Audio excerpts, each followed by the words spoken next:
Hello everyone. Once again, I welcome you all on your own YouTube channel RK English Jackson. Friends, आज के इस session में हम देखेंगे रॉबर्ट फ्रॉस्ट का दूसरा पार्ट पोयम का क्लास 10 का fire and ice. Fire and ice, आग और बर्फ। आग और बर्फ को पोएट ने किस तरीके से इस पोयम में यूज किया है, किस तरीके से उन्होंने समझाया है कि ये दो घटक, ये दो तत्व किस तरीके से प्रतीकात्मक तौर पे उसको समझाया है, यानी कि उसको उन्होंने सिम्बलाइज किया है फायर एंड आइस को किससे, इच्छा और नफरत से। जहां पे कि फायर इच्छा को दिखाती है और वहीं पे आइस नफरत को दिखाता है।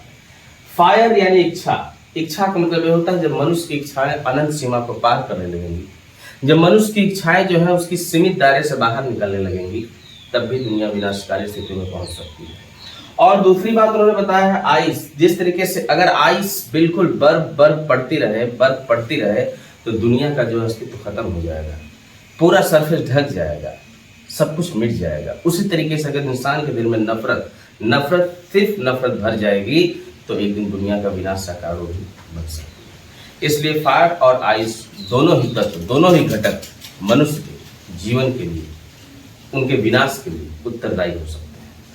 तो आइए जानते हैं इस पोएम के बारे में, इसके स्टैंजा के बारे में, और साथ ही इसके साथ हम देखेंगे इसके लिए पोएटिक डिवाइसेस को भी। Poetic devices examination point of view से बहुत ही ज़रूरी हिस्सा बन जाती हैं, और हम हर एक को इसके बाद एक्सप्लेनेशन करने के बाद हम जो है कि पोएटिक डिवाइसेस में एक एक को समझेंगे कि क्या है इसमें, रिट्रेशन क्या है, इंजमेंट कहाँ है, एजोनेंस कहाँ है, सब सारी चीज़ों को हम समझेंगे क्या क्या है, इसकी राइमिंग स्कीम क्या है, जो कि आप एक बार एक ही वीडियो में आप पूरे तरीके से इसको समझ जाएंगे और आपके लिए बेहद ये लाभकारी और फायदेमंद होने वाला है। तो रॉबर्ट फ्रॉस्ट क्या लिखते हैं कि some say the world will end in fire, some say in ice. कुछ लोगों का ये मानना है, रॉबर्ट फ्रॉस्ट कहते हैं कुछ लोगों का ये मानना है, कुछ लोग ये कहते हैं the world will end in fire, कि दुनिया खत्म हो जाएगी आग में, आग की वजह से दुनिया का खात्मा हो जाएगा। जबकि आग की वजह से खात्मा हो जाएगा का तात्पर्य यह है कि इच्छाएं मनुष्य को बर्बाद कर देंगी। यह भावनात्मक प्रतीक है। मनुष्य की भावनाओं में अगर इच्छा की प्रवृत्ति अत्यंत पराकाष्ठा को पार करती है, पूरी की पूरी सारे मनुष्यों के अंदर अगर इच्छा इस तहत भर जाए कि बस सिर्फ अपनी इच्छाओं के कारण वो किसी भी चीज को देखेंगे, मनुष्य सिर्फ अपनी इच्छाओं के लिए जिंदा रहे, तो एक दिन ये भी क्या हो जाएगा, will and, world will and, दुनिया इससे भी क्या हो जाएगी, खत्म हो जाएगी। सम से इन आइस, लेकिन कुछ लोग कहते हैं नहीं, नफरत से, बर्फ से, बर्फ यानी जड़ित, बिल्कुल चीजों को दबा दे, खत्म कर दे, अंदर ही अंदर एकदम घुटता रहे इंसान, नफरत, एक दूसरे से ईर्ष्या, एक दिन दुनिया इससे भी खत्म हो जाएगी। जब तक कि फ्लेक्सिबिलिटी दोनों में नहीं रहेगी, अस्तित्व का बचना मुश्किल है। फ्लेक्सिबिलिटी, लचीलापन, यानी हम नफरत को भी बरकरार उतना ही रखें जितना जरूरत है, और हम इच्छाओं पर भी उतना ही काबू करें जितना जरूरत है। From what I have tested of desire I hold with those who favour fire. मैंने ये टेस्ट करके, जांच करके, ये मैंने टेस्ट करके देखा है, टेस्टेड ऑफ डिजायर, मैंने डिजायर का भी टेस्ट लिया है लोगों से, मैंने पूछा है, जाना है, लोगों के बीच मैंने उनकी आंखों में पढ़ा है, जैसा मैंने समाज में देखा है, मैंने क्या, व्हाट, जो मैंने, आई हैव टेस्टेड, स्वाद लिया है, मैंने चखा है, इच्छाओं का स्वाद जो मैंने चखा है, I hold with those who favour fire, मैं उनके साथ भी हो लेता हूं, आई होल्ड, उनके साथ भी जकड़ जाता हूं, उनके साथ भी मैं हो जाता हूं, जो ये कहते हैं कि दुनिया नफरत से खत्म हो जाएगी, यानी आग से, सॉरी, नफरत, इच्छाओं से खत्म हो जाएगी। प्रबल प्रवृत्ति, पाने की कुछ इच्छा, प्रबल प्रवृत्ति से दुनिया जो है क्या हो जाएगी, डिमोलिश हो जाएगी, पेरिश हो जाएगी, डिस्ट्रॉय हो जाएगी, रूइन हो जाएगी, बर्बाद हो जाएगी दुनिया की, ठीक है। और वहीं पे but if it had to perish twice, but if it had to perish, लेकिन अगर कि दुनिया को दोबारा खत्म होने का संभावना अगर आता है, तो एक बार तो इच्छाओं से खत्म हो गई, क्या हर बार इच्छाओं से ही दुनिया खत्म होगी, फायर से ही खत्म होगी? अगर दुनिया को दोबारा पेरिश मतलब डिस्ट्रक्शन, बर्बादी, यानी एक तरीके से डिस्ट्रक्शन। यानी कि अगर दुनिया को दोबारा अगर दुनिया खत्म हुई तो कैसे होगी? अगर दोबारा बात करें खत्म होने की, आई थिंक पोएट कहता है, मुझे लगता है, आई नो, कि जहां तक मुझे मालूम है, मुझे लगता है इनफ ऑफ इट, कि नफरत इसके लिए काफी होगी। आइस, जब मनुष्य एक दूसरे से बिल्कुल जड़ित अवस्था में रहेंगे, खिंचे रहेंगे, जैसा कि आजकल देखा जा रहा है कि लोग अंदर ही अंदर नफरत करते रहते हैं लोगों से। यार, जीतने के लिए आगे बढ़ो, हराने के लिए नहीं। आपका मकसद जीत है, हराना आपका मकसद नहीं है। हराना आपका मकसद बन जाएगा तो फिर मेरे ख्याल से आप you are not intellectual person, आप एक बौद्धिक क्षमता वाले व्यक्ति हैं। Perish twice, I know enough of it to say that for destruction ice is also great. अगर ये कहना पड़े कि दुनिया का डिस्ट्रक्शन कैसे होगा तो आइस भी कम ग्रेट नहीं है, यानी नफरत भी कम नहीं हो, उतना ही है जितना की इच्छा है। जितना कि फायर का अस्तित्व है उतना ही यहाँ आइस का भी अस्तित्व है दुनिया के डिस्ट्रक्शन में। तो कुछ लोगों का जो मानना है कि दुनिया नफरत से, दुनिया आग से खत्म होगी, उनके साथ मैं होकर के देखा। लेकिन अगर दुनिया को दोबारा खत्म होना हो तो दुनिया खत्म होगी नफरत से, आइस से। ये प्रतीकात्मक है, भावनात्मक एक प्रतीक है ये, कि दुनिया के अंदर अगर ये भावनाओं के अंदर ये समा जाए, इच्छाएं समा जाए तो दुनिया उससे भी खत्म होगी। दुनिया के अंदर अगर नफरत समा जाए तो दुनिया उससे भी खत्म होगी। यानी अगर 2 बार दुनिया खत्म होगी तो एक बार अगर इच्छाओं का अगर स्थान मिलता है तो दूसरी बार स्थान लेना पड़ेगा नफरत को। यानी दोनों कम नहीं है, फायर का जितना रोल है उतना ही आइस का है। इसलिए हर चीज दुनिया 2 चीजों से बना है, रात है तो दिन है, दिन का उतना अस्तित्व है जितना रात का। जमीन, आकाश, लड़का, लड़की, पिता, पुत्र, मतलब हर चीज का एक अपना एक प्लस माइनस मोटो है, छोटा बड़ा। ये दोनों ही अपने एक दूसरे को समतुल्य है, नेगेटिव भी पॉजिटिव। पॉजिटिव का वही रोल है जो नेगेटिव का रोल। कोई आदमी अपने आप को बड़ा तभी कह सकता है जब उसके अगले सामने कोई छोटा हो। तो अस्तित्व दोनों का ही है, छोटा हो तभी होगा जब कोई बड़ा हो। आप कैसे ऐसे जस्टिफाई कर पाएंगे? इसलिए दोनों का अस्तित्व है, फायर का भी है और यहाँ पर आइस का भी है, यानी कि इच्छा का भी है और नफरत का भी है। दुनिया दोनों तरीके से जो है डिस्ट्रॉय हो जाएगी अगर लोगों के अंदर ये भावनाओं का नियंत्रण उनके पास नहीं है तो।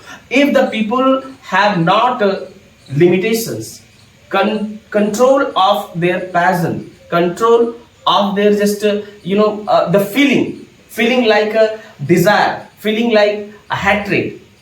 If they will not give up, they will not abandon it, the world will end surely. Robert Frost thinks like this. वो भी कम नहीं है, ग्रेट है। And would suffice, would suffice किसका है? सफिशिएंट, काफी है। सफिशिएंट मतलब पर्याप्त, काफी, ठीक है। तो ये भी कम सफिशिएंट नहीं है, ये काफी है। दुनिया को खत्म करने के लिए आइस भी क्या है?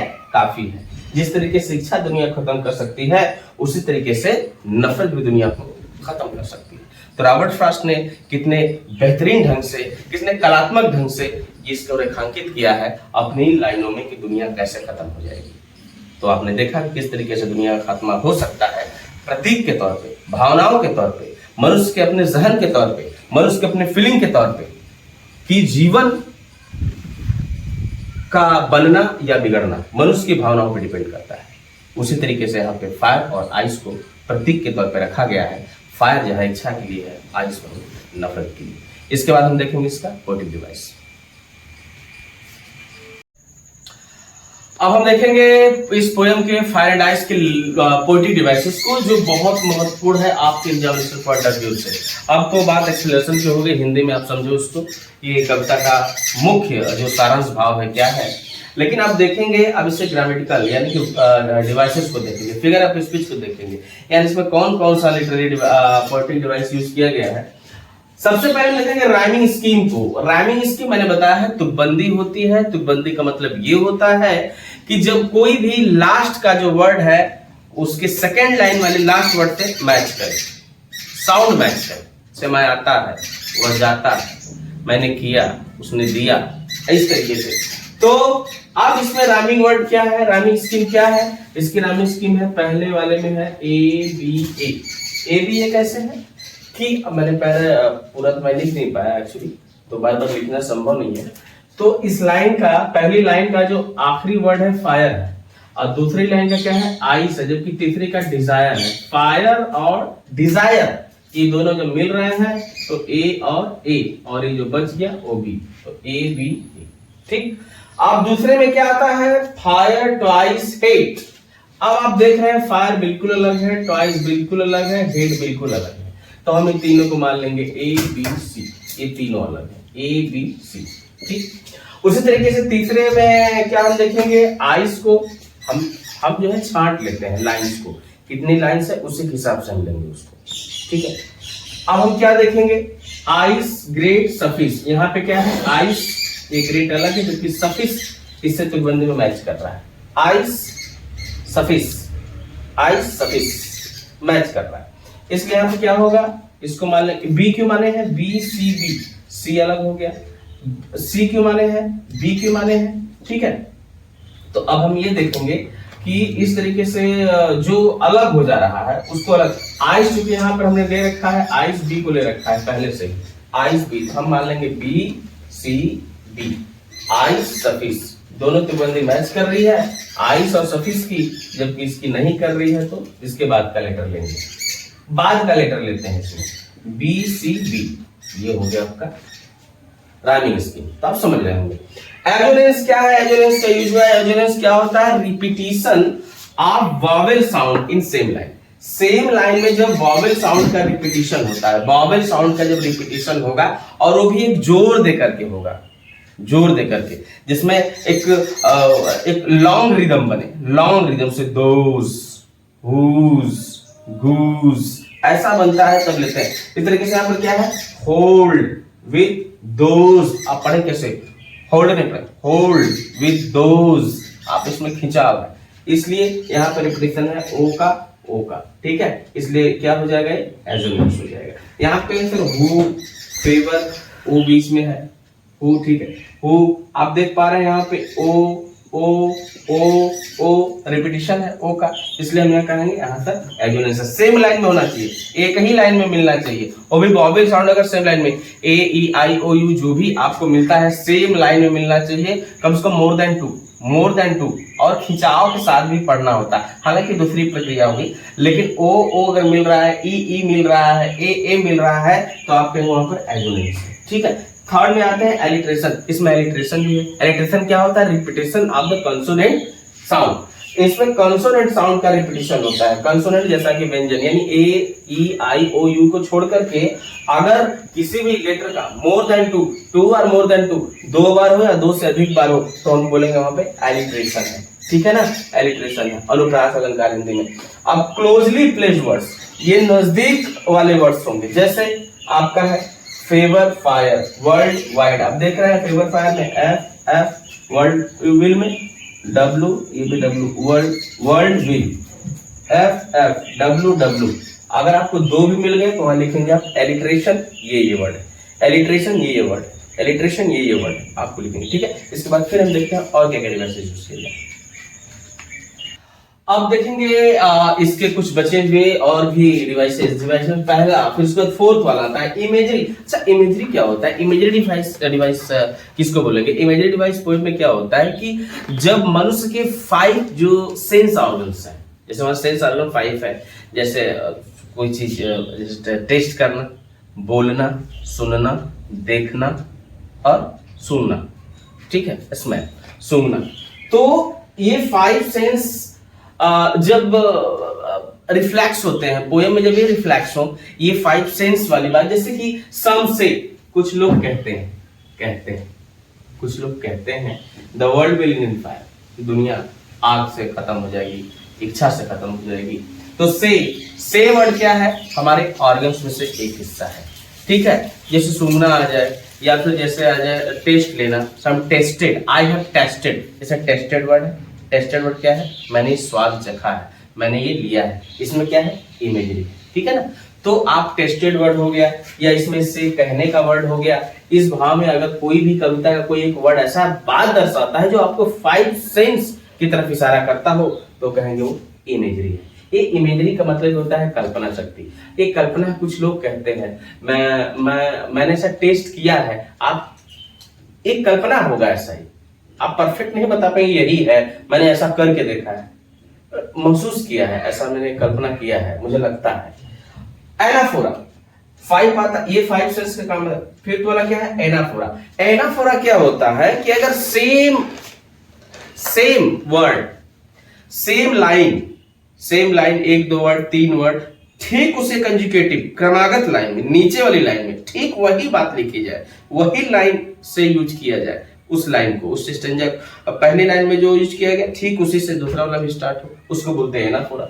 इसे सम से 2 बार रिपीट हुआ है, 2 बार रिपीट में क्या हुआ? जैसे सम say the world will and, some say in ice, सम से 2 बार यूज किया गया, सम से fire, some say in ice, तो सम से यूज हुआ, तो इसको क्या बोलेंगे? एनाफोरा बोलेंगे। एनाफोरा का मतलब यही होता है कि जो पहली लाइन में जो वर्ड से शुरुआत की गई थी दूसरी लाइन में उसी वर्ड से शुरुआत किया जाएगा, anaphora. Personification, as you know that whenever we make anything just like living things, जब हम किसी भी बात को निर्जीव वस्तु में जब जान डाल देते हैं तो क्या हो जाता है? पर्सोनिफिकेशन हो जाता है, मानवीकरण।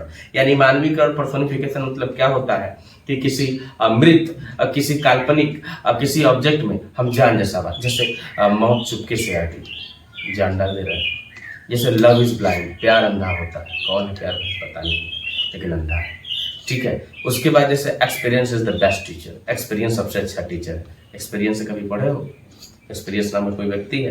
नहीं, लेकिन उसमें जान डाल देते हैं, ठीक है ना। जैसे the earth shook with terror, पृथ्वी जो है आतंक से कांप उठी, क्या कांप उठी, ठीक है। हवा आई चुपके से मेरे कानों में कुछ कह गई, क्या कहेगी? कुछ नहीं। तो हम इस तरीके से उसमें क्या करते हैं? जान डालते हैं। जब चीजों में हम मानवीय तरीके से हम बात करने लगे, उसमें जान डालने लगे, ठीक है। जैसे कि opportunity knocks the door but once, से अवसर मनुष्य का दरवाजा खटखटाता है कभी ना कभी। तो अवसर कभी दरवाजा खटखटाएगा नहीं, लेकिन आप बोलते हैं आदमी, तो होता है पर्सोनिफिकेशन। इसमें जिस तरीके से फायर और आइस को पर्सोनिफाइड किया गया है, फायर और ice, because the fire and ice, according to the poet, fire and ice will be responsible for the destruction of this world.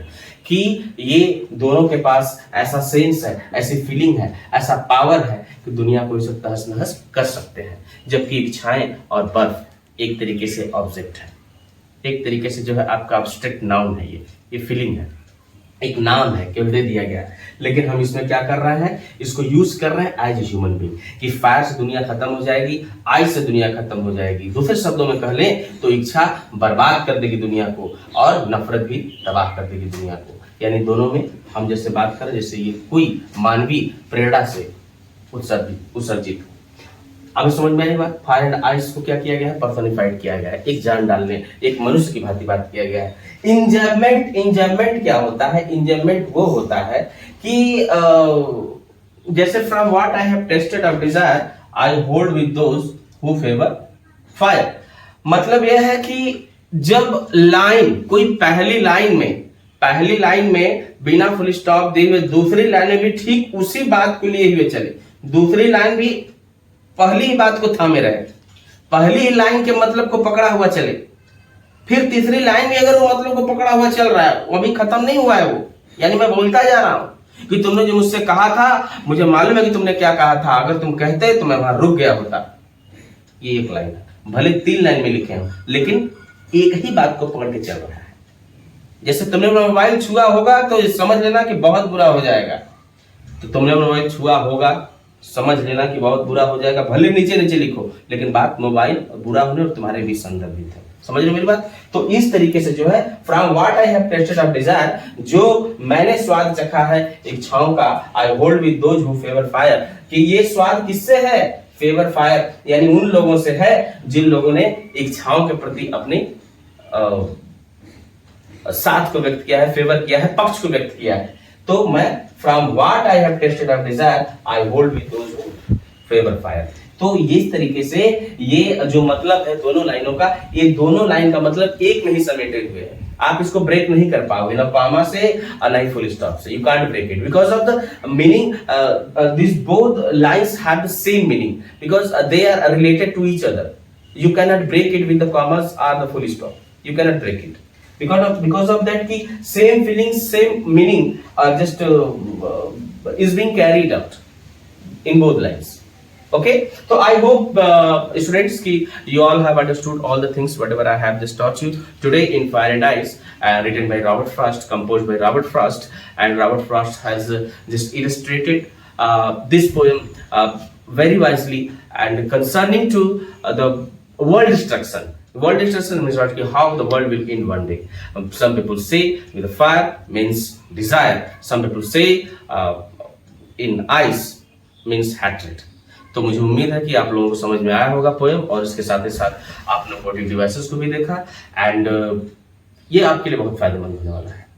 और मैं और भी ऐसे ही पोएम्स, पूरी पोएम्स जो मैं एक के बाद एक लाता रहूंगा, और उसके सारे डिवाइसेस के साथ आप देखते रहिए और बने रहिए हमारे चैनल के साथ। Thank you very much.